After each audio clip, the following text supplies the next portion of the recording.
हरे कृष्ण। स्कंद 4 अध्याय 22 श्लोक संख्या 49 49। कल 48 नंबर श्लोक तक हमने चर्चा किया था, जिसमें पृथु महाराज जो है कुमारों को जो है कुमारों का अभिवादन करते हैं और उनको बोलते हैं कि किस तरीके से जो ज्ञान उन्होंने दिया उस ज्ञान का वो कभी भी कुछ उनके बदले में नहीं दे सकते। इस तरीके से वो बोल रहे थे, ठीक है कि नहीं।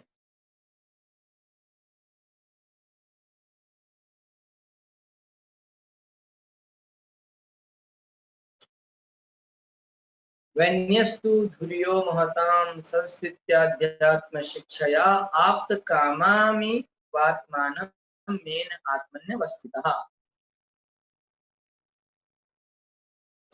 वैन्यस्तु वैन्या वैन महाराज के पुत्र पृथु, तू निसंदेह धुर्या प्रमुख महता महापुरुषों के संस्थित्या पूज्या स्थिर होकर आध्यात्म शिक्षया आत्म साक्षात्कार के विषय में आप्त लब्ध कामम इच्छाएं एवं सदृश आत्मानम आत्मदोष में मैंने विचार किया आत्मनि अपने में अवस्थित स्थित। अनुवाद एवं तात्पर्य श्री गोपाल जी द्वारा गोपाल की जय। महाराज पृथु अपने तत्व ज्ञान में पूर्ण रूप से स्थित होने के कारण महापुरुषों में प्रमुख थे। वे आध्यात्मिक ज्ञान में सफलता प्राप्त व्यक्ति की भांति परम संतुष्ट। भक्ति में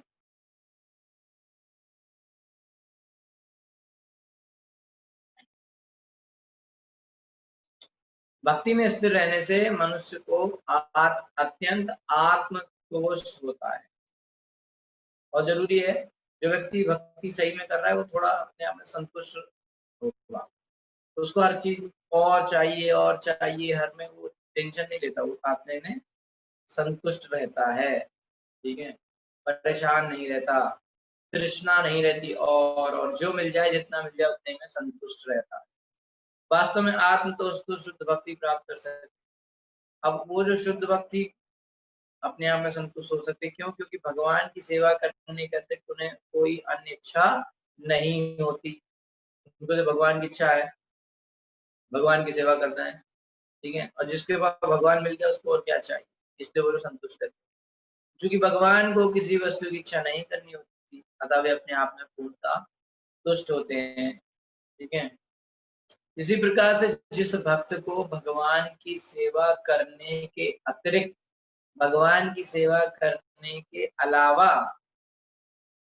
कोई अन्य इच्छा नहीं रहती, वह परमेश्वर के ही समान आत्मतुष्ट रहता है। अगर उसको सिर्फ इतनी इच्छा है कि मैं भगवान की सेवा करूं, तो व्यक्ति अपने आप में संतुष्ट रहेगा, और कोई इच्छा नहीं, सिर्फ इतनी इच्छा है कि मैं भगवान की सेवा करूं, वो व्यक्ति संतुष्ट रह सकता है।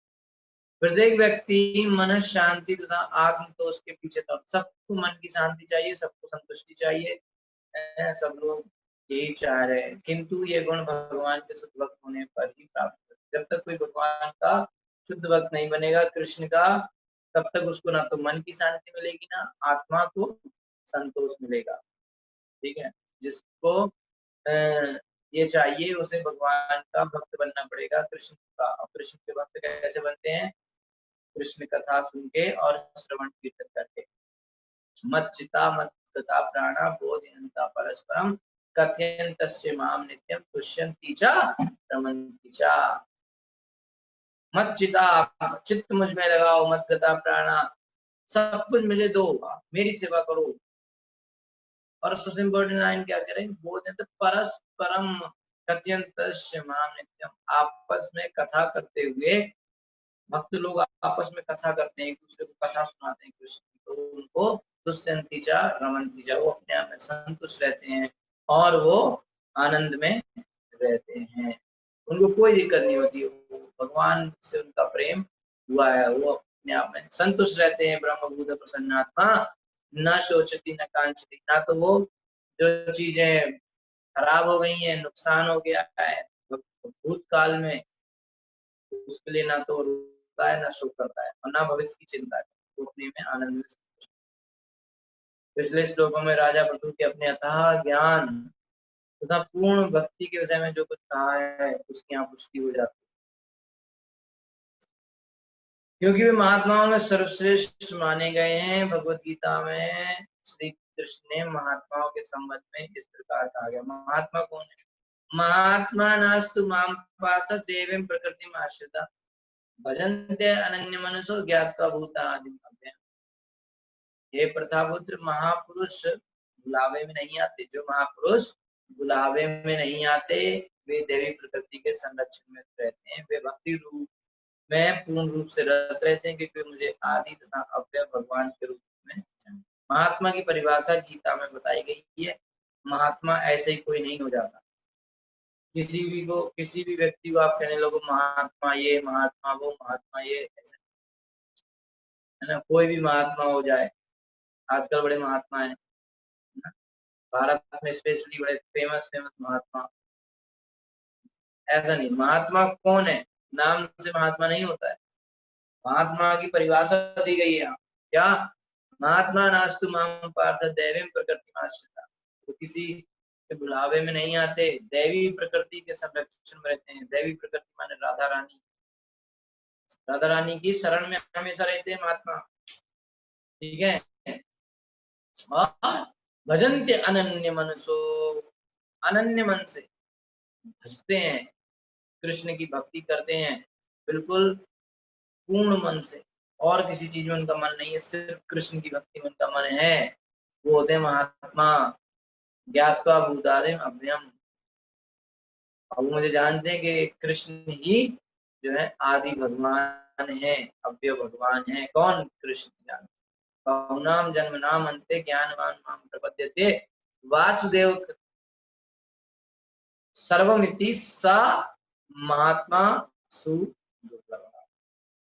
दूसरी जगह भगवान ने गीता में क्या बता दिया कि जो है बहुनाम जन्मनाम, बहुत बहुत जन्म लेने के बाद, कई जन्मों में, बहुनाम जन्मनाम अन्ते ज्ञान, कई जन्मों में ज्ञान इकट्ठा करते करते करते करते कई जन्मों के ज्ञान के बाद ज्ञान सब एक व्यक्ति मुझे समझ पाएगा ना। क्या समझ पाएगा? कि वासुदेव सर्वमिति, सब कुछ जो है वो वासुदेव है। वासुदेव माने वसुदेव के पुत्र यानी कृष्ण। कृष्ण ही सब कुछ है। ये कई जन्म लगते हैं इस बात को समझने में। ऐसा जब पहली बार हमने सुना तो हमको लगा, अरे ये कोई बड़ी बात नहीं है। लेकिन जब आप उसको समझेंगे तो आपको लगेगा कि हाँ यार, कई जन्म लगेंगे, क्योंकि बहुत सारे लोग हैं उनका श्रद्धा कई जगह है। अनन्य मनसो नहीं हो पा रहा है, अनन्य मन से भगवान की सेवा नहीं कर पा रहे हैं, कृष्ण का नाम जप नहीं कर पा रहे हैं।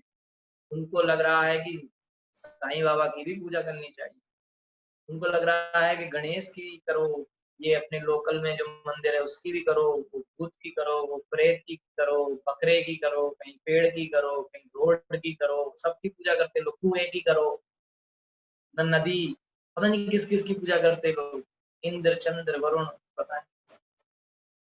कई लोग जो है अपने बॉस की पूजा करते हैं, कोई अपनी पत्नी की पूजा करते हैं, कई दूसरे की पत्नी की पूजा करते हैं। इतना टेंशन है क्योंकि उसको समझ में नहीं आ रहा है। अनन्य मन से कृष्ण सर्वधर्मान परित्यज्य माम एकम, उस एक कृष्ण को, कृष्ण की केवल शरण लेनी है, सब जगह नहीं लेनी, 50 जगह से नहीं मारना है। और जब तक सिर्फ कृष्ण की शरण में नहीं जाएंगे तब तक काम नहीं बनेगा, क्योंकि कृष्ण ने भी कह रखा भी अपनी तो शर्त है कि सिर्फ मेरे पास आना है। सब जगह जाओगे और मेरे पास भी आओगे, कुछ नहीं होने वाला। तो वासुदेव सर्वमिति सा महात्मा सुदुर्लभ। महात्मा कौन है? जो जानता है कि सब कुछ वासुदेव है, कृष्ण ही सब कुछ है, वो महात्मा है। और ऐसा महात्मा सुदुर्लभ, बहुत मुश्किल से मिलता है। जिसने ये मन में मान लिया है कि कृष्ण ही सब कुछ है, मेरा और कोई नहीं है, मुझे किसी की शरण नहीं लेनी, बस कृष्ण। उसको श्रद्धा, अभी पूरा शुद्ध भक्त बना नहीं है, लेकिन उसकी श्रद्धा है कि कृष्ण ही सब कुछ है, वो है वासुदेव सर्वमिति सा महात्मा, वो महात्मा है। ठीक है, ऐसा इसे को कहते हैं महात्मा। उनने की महात्मा ये गांधी, महात्मा वो गांधी, ऐसे सब महात्मा नहीं बन जाते। ठीक है, प्रभुपाद जी ने बिल्कुल गीता से उठाया है महात्मा की परिभाषा। महात्मा को भगवान कृष्ण ने स्वयं बताया है कि महात्मा कौन है। पता चला वो नेताओं के पीछे भी घूम रहा है, वो महात्मा है क्या? कृष्ण के पीछे जो घूमे वो महात्मा है ना। जो दुर्गा और देवी देवताओं की पूजा करता है ना, ज्योतिष शास्त्र में बता दिया, कुंडली देखी, बोले तो शनि की पूजा करो, शनि की पूजा कर रहा है, बोले बुद्ध की करो, मंगल की करो, पता नहीं किस किस की करो, है ना। कोई वास्तु शास्त्र के चक्कर में पड़ा हुआ है? कोई पता नहीं कौन कौन चीजों के चक्कर में पड़े हुए, कर्म कांड के। कुछ नहीं होने वाला। वासुदेव सर्वमिति, सिर्फ कृष्ण भक्ति, भजते माम अनन्य भाग। ठीक है, कई जगह बताया गया है अनन्य भजन्ते अनन्य मनसो। ठीक है, भक्ति में, कृष्ण की भक्ति में पूर्ण रूप से लगना, और कहीं पे श्रद्धा ही नहीं है। बिल्कुल ऐसे समझ लो कि जैसे एक औरत है और उसको उसका पति है बस, उसको और सबको नहीं देखना है वैसे भाव से, और सब है लेकिन उसका पति तो उसका पति है ना। जो वो उसका पति की सेवा करेगी, सबकी नहीं कर सकती ना। उसका एक ही पति हो सकता है, कई नहीं हो सकता। इस तरीके से हमारा एक ही मालिक हो सकता है और वो है कृष्ण। 10 जगह सिर मारने की बिल्कुल भी आवश्यकता नहीं है। और जो मारेंगे यहाँ वहां सिर मार पटकेंगे, उनको जो है कृष्ण उतने आसानी से नहीं मिलेंगे। टाइम लगेगा, जब उसको हर जगह से धोखा मिलेगा, ठीक है ना, सब जगह से धोखा खाएगा, तब कृष्ण की शरण में आएगा। ठीक है, क्योंकि कुछ लोगों को सीधे बताओ तो समझता नहीं है, तो उनको हर जगह वो लोग जाते हैं और वहां से धोखा खाते हैं। फिर समझ में आता है अरे सच्चा प्रेम तो हमसे कृष्ण ही करते हैं ना। तो कई जगह जाते हैं, कई लोग पर शुरुआत होती है पहले अपने घर भर से, पर वो अपने घर में, आसपास में, पड़ोसी में, परिवार में वो सोचता है ये लोग हमको प्रेम करेंगे, तो नहीं करते। तो फिर वो पड़ोसी, यहाँ वहाँ, समाज, नेता, राजनीति, देश, ऐसे कई चीजें, चैरिटी, इसमें ढूंढता है आनंद, वहां भी नहीं मिलता। तो देवी देवता पूजा, ये पता नहीं क्या क्या करता है। तो ऐसे उसको घूमता फिरता अंत में वो कृष्ण की शरण में आता है। लेकिन जो बुद्धिमान है वो सीधे कृष्ण की शरण ले लेता है, और कहीं जाने की जरूरत नहीं, कुछ करने की जरूरत नहीं है। अगर आप कृष्ण भक्ति करते हो, कृष्ण भक्ति कैले सर्वकृत हो। शास्त्र को मानो भाई, शास्त्र कह रहा है कृष्ण भक्ति कैले सर्वकृत रहे। जिसने कृष्ण भक्ति कर ली उसके सारे काम पूरे हो गए। फिर क्या बचा? वो लोग रहे माता पिता की सेवा। अरे भैया, आप कृष्ण से अलग हो गए क्या माता पिता?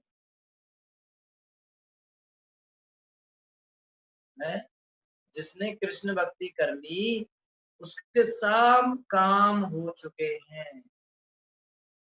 वो बहुत छोटी कास्ट में, जाति में पैदा हुआ था, लेकिन अभी वो हरे कृष्ण नाम जप कर रहा है, यानी कि उसको सारे वेदों का ज्ञान हो चुका है।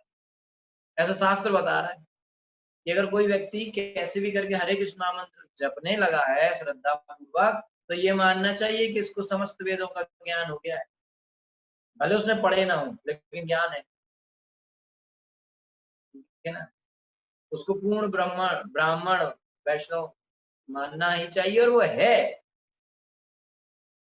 क्योंकि वो शास्त्रों के सार को समझ चुका है। कि शास्त्रों का सार क्या है? वासुदेव सर्वमिति, कृष्ण ही सब कुछ है। वेदेश सर्वम हमेव वेद्यो। सारे वेदों को पढ़ के क्या समझ में आता है? कि कृष्ण, और उसको पहले ही समझ में आ गया कि कृष्ण और उनका नाम, बस तो वो नाम जप कर रहा है, तो वो तो मस्त वेदों के सार को समझ चुका है ना। तो ये जो है बहुत ही इम्पोर्टेंट बात बता रहा है। महात्मा माया के फंदे में नहीं पड़ते, बल्कि वे आध्यात्मिक शक्ति के संरक्षण में रहते। माया, दो शक्तियां भगवान ने बताई हैं। एक तो है देवी प्रकृति आश्रिता वाला, यानी कि राधा रानी। एक है मम माया दुरत्या, ना। देवी ये श्री गुणमयी मम माया दुरत्या, बहुत खतरनाक माया है मेरी।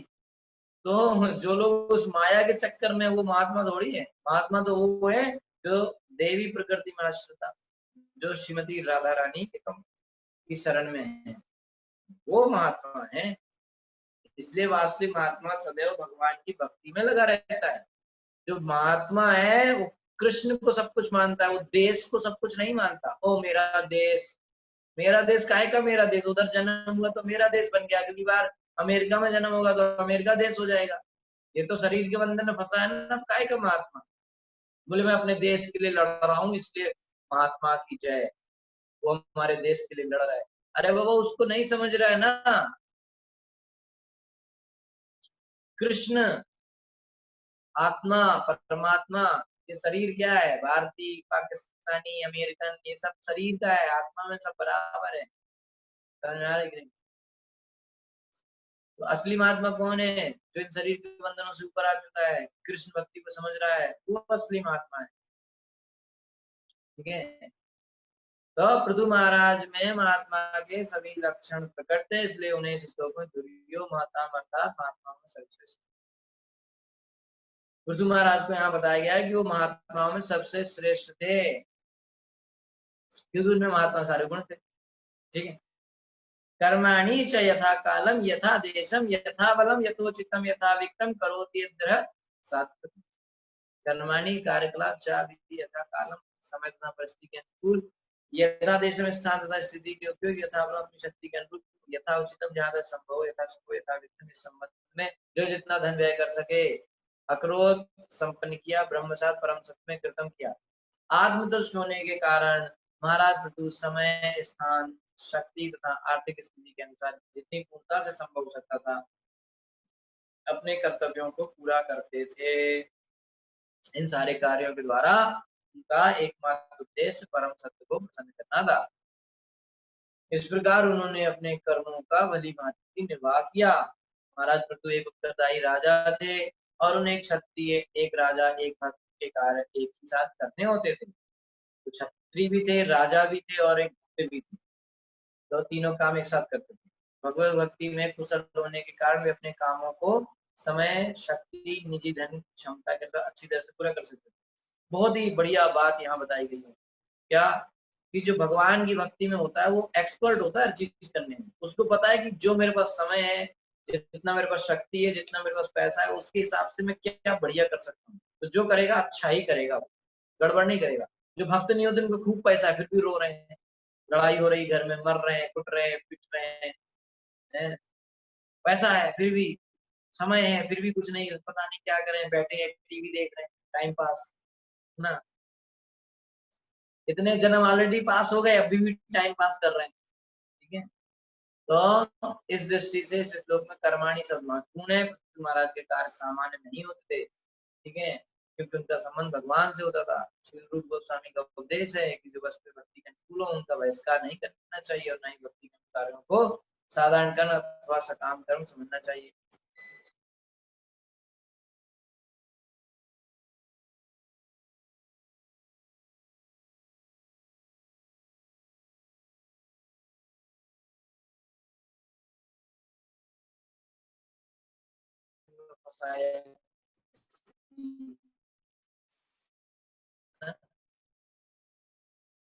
उदाहरण के लिए एक सामान्य कर्मी व्यक्ति अपनी हिंदी धरती के हेतु अपना व्यवसाय चलाता है, उसी काम से जैसे करता है कि पसंद करना रहता है, मैं बिजनेस करूंगा।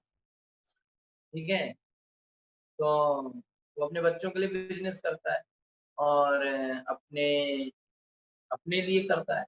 लेकिन जो भक्त होता है भगवान की प्रसन्नता के लिए, भक्तों की सेवा करने के लिए बिजनेस करता है।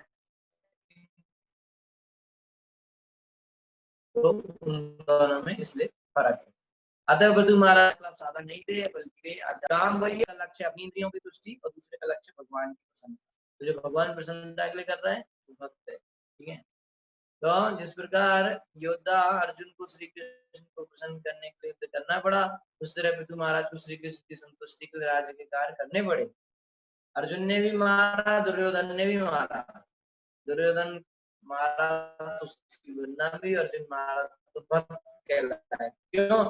दुर्योधन ने लड़ाई लड़ी अपने स्वार्थ के लिए, अपने स्वार्थ के लिए, और अर्जुन ने लड़ाई लड़ी कृष्ण की प्रसन्नता के लिए। ठीक है, इसलिए उन्होंने सारे संसार के लिए राजा के रूप में जो कुछ किया वो भक्त सरकार रूप था। इसलिए शुद्ध भक्ति कामों को कोई नहीं समझ सकता। ठीक है, जो शुद्ध भक्त है उसके काम वो कैसे करता है हमको समझ नहीं आता है यार। वो कब सो रहा है, कब जग रहा है, क्या खाता है, कभी बहुत ज्यादा खा रहा है, कभी कुछ नहीं खा रहा है, कभी क्या कर रहा है, कभी लगेगा यार ये कैसे कैसे कर रहा है, तो भक्त है, ये इतना गुस्सा क्यों कर रहा है, या ऐसे क्यों बोल रहा है, ऐसे कभी भी लग सकता है हमको। लेकिन हमको डाउट नहीं करना चाहिए, क्योंकि यहाँ बताया शुद्ध वैष्णव क्रिया मतलब विज्ञान जाए समझ में नहीं आता कभी। ठीक है, तो शुद्ध भक्त के काम सामान्य कार्यों की तरह लग सकते हैं, किंतु उनके पीछे अत्यधिक महत्ता भगवान की संतुष्टि व्याप्त रहती है। भाई आप शुद्ध भक्त है तो वो भी आप उसको पास से देखेंगे तो वो भी आप काम ऐसे करेगा साधारण,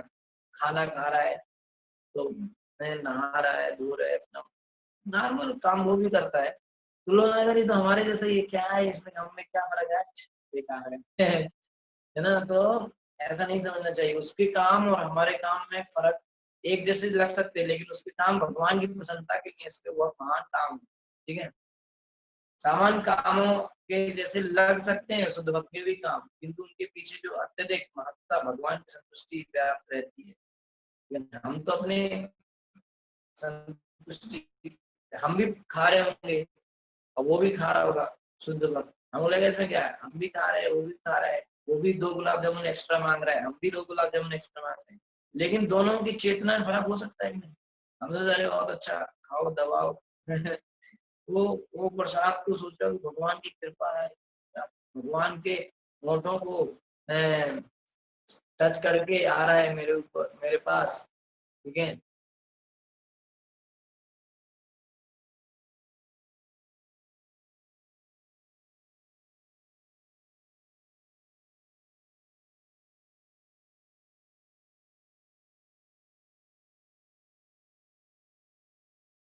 ठीक है। एक तो जो शुद्ध भक्त होते हैं उनकी हम क्रियाओं को समझ नहीं सकते, काम दोनों एक जैसे ही लगेंगे देखने में, और उसके शुद्ध भक्त की क्रियाओं के पीछे जो जो कारण है वो वो ये है कि वो भगवान की संतुष्टि के लिए काम कर रहा है। ठीक है, तो एक वैष्णव की कार्यकलापों को समझने के लिए मनुष्य को अत्यंत पटु होना पड़ता है, स्मार्ट, तभी समझ पाएगा। महाराज पृथ्वी ने कभी भी चारों वर्ण तथा चारों आश्रम कोई काम नहीं किया, यद्यपि वैष्णव के रूप में वे सारे संसार का शासन करते रहे और उसी के साथ भगवान को प्रसन्न करके इन सारे कारणों से ऊपर भी बने रहे।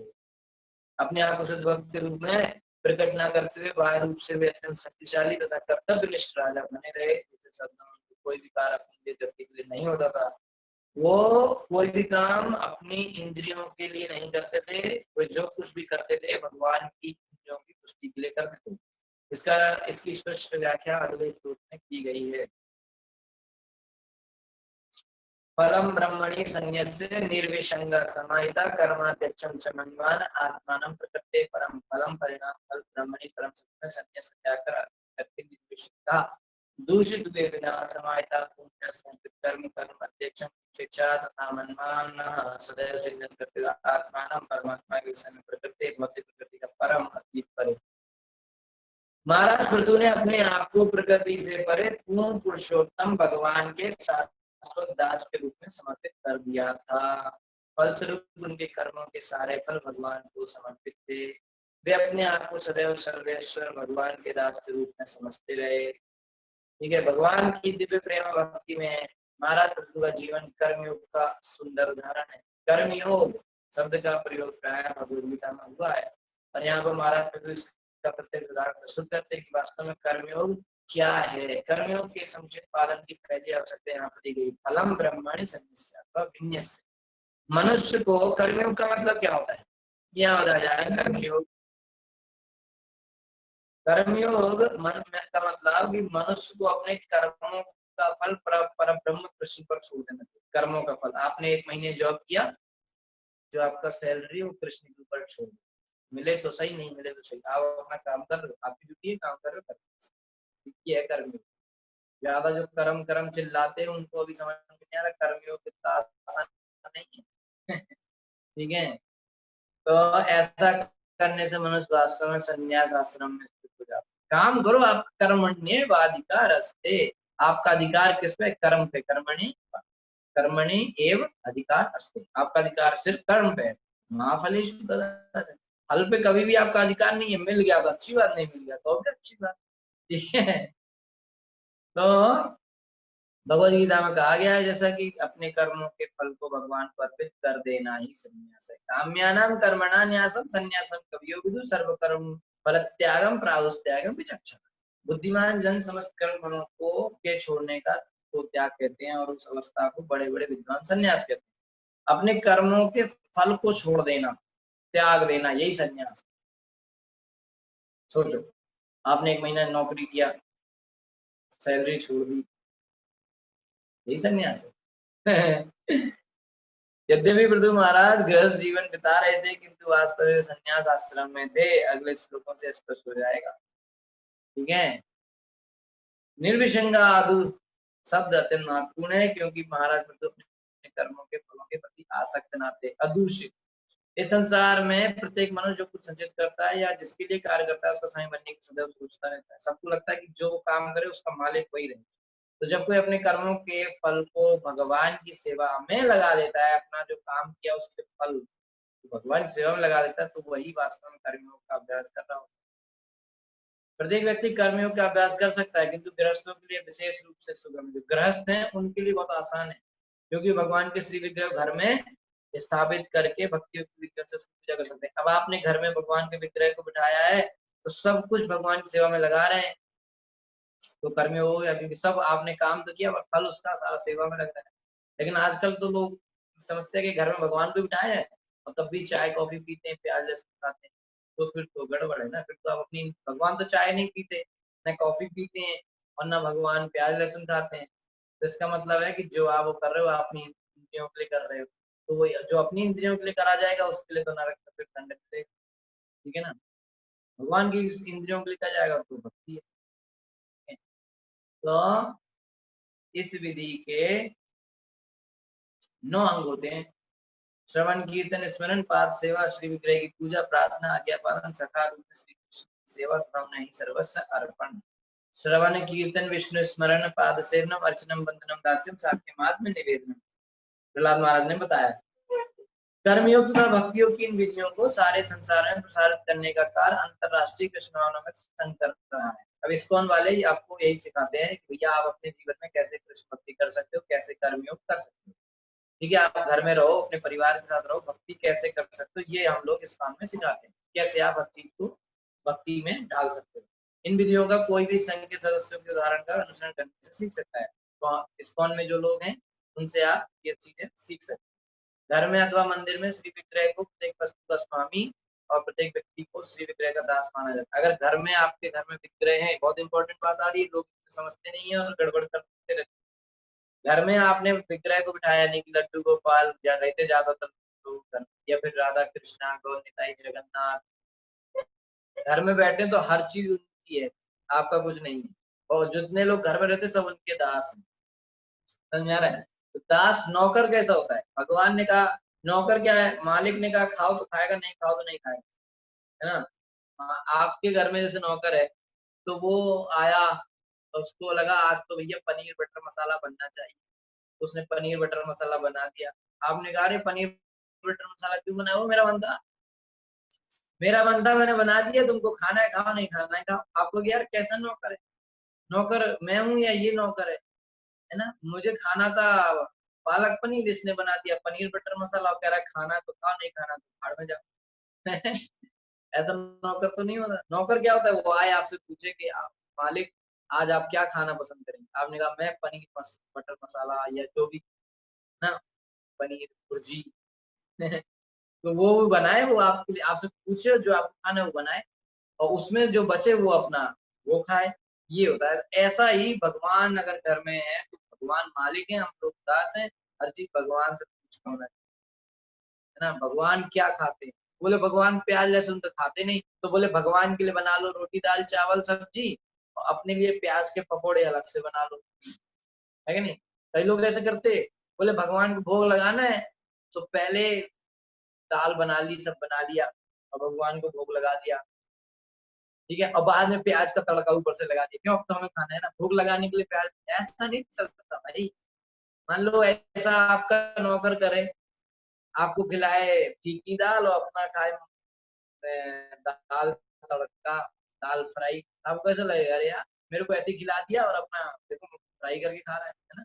इस तरीके से भगवान मालिक है, उनको पूछ के सब काम होना चाहिए, जो कुछ है वो उनका है, ठीक है, जो कुछ है वो उनका है, भगवान का है, किचन भगवान की है, किचन के बर्तन भगवान के हैं, सब कुछ भगवान, हमारा कुछ भी नहीं है, ठीक है।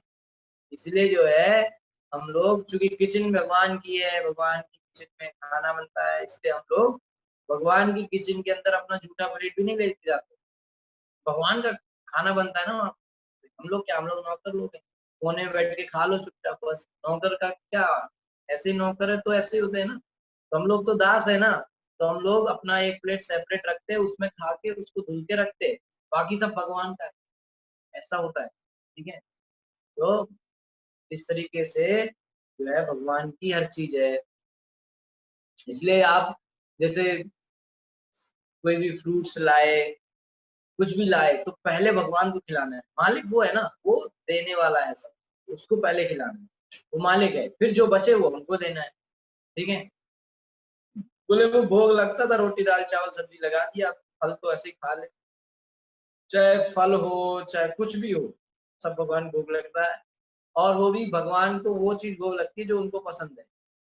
पता चला कोई बिल्कुल KFC से लेके आ रहा है, भगवान को भोग लगा रहा है, ऐसे नहीं होता है ना, प्याज लहसुन का भोग लगा रहा है, बोले चाय, गरम चाय, बोले भगवान को ठंड लगती है ना तो चाय पिलाओ, कॉफी पिलाओ भगवान, कॉफी, भगवान को ना ठंड लगती है ना गर्मी लगती है, भगवान को चाय काफी पसंद ही नहीं है, आप कहाँ पिला रहे हो।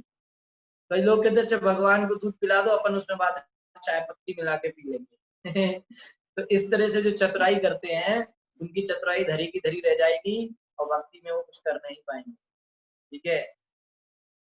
जब तक हम नियमों को मानेंगे नहीं, हम आगे बढ़ेंगे नहीं, ठीक है।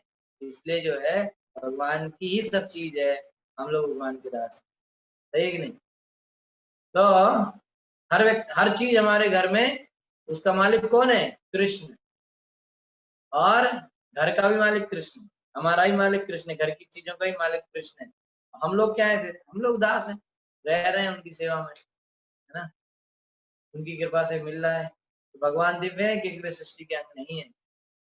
इस श्लोक में प्रकृति परम शब्दों का इसलिए प्रयोग हुआ है क्योंकि संसार में प्रत्येक वस्तु की उत्पत्ति भगवान की बहिरंगा शक्ति से हुई है, किंतु भगवान स्वयं शक्ति से उत्पन्न नहीं है, भगवान सारी सृष्टि के परम अधीक्षक है, भगवान पूरी सृष्टि के भी मालिक है भाई, हमारे घर के तो क्या, पूरे सृष्टि के मालिक हैं। भगवत गीता में बताया गया मदयाध्यक्षेण प्रकृति सूयते सचराचरम हेतु नानेन कौन्तेय जगत भी परिवर्तते, हे कुंती पुत्र, ये प्रकृति, पूरी प्रकृति कैसे काम करती है, मेरे निर्देशन में, अध्यक्ष कौन है, मैं अध्यक्ष, मैं अध्यक्ष हूँ, प्रकृति तो बस काम कर रही है और समस्त चराचर जीवों को उत्पन्न करती है, सब कुछ प्रकृति ने बनाया है, ठीक है, लेकिन किसके कंट्रोल में, मेरे कंट्रोल में, कौन कह रहा है, कृष्ण कह रहे हैं, और जगत का सृजन संहार सब किसके, पूरा सृष्टि बनती है, प्रलय आती, सब किसके आदेश से, कृष्ण के आदेश से, बताया गीता में। पदार्थ की आश्चर्यजनक अन्योन्य क्रिया से जितने भौतिक परिवर्तन होते हैं, इतना भौतिक प्रगति होती है, वह भगवान कृष्ण की अध्यक्षता में होती है। सब कुछ संसार में जितनी घटनाएं वो घटती हैं, वे अंधाधुंध नहीं घटती। यदि कोई कृष्ण का दास बना रहता है और उनकी सेवा में सब कुछ लगा देता है, तो भौतिक संसार में अपने जीवन काल में जीवन मान लिया जाता है। सामान्य रूप से शरीर त्यागने के बाद मुक्ति प्राप्त होती है, क्योंकि यदि कोई पृथु महाराज की भांति रहता है तो जीवन में मुक्त हो जाता है। कृष्ण चेतना में मनुष्य के कर्मों के फल भगवत इच्छा पर निर्भर करते हैं। निसंदेह फल सर्वत्र व्यक्तिगत प्रकृति पर निर्भर कर नहीं करता, अपितु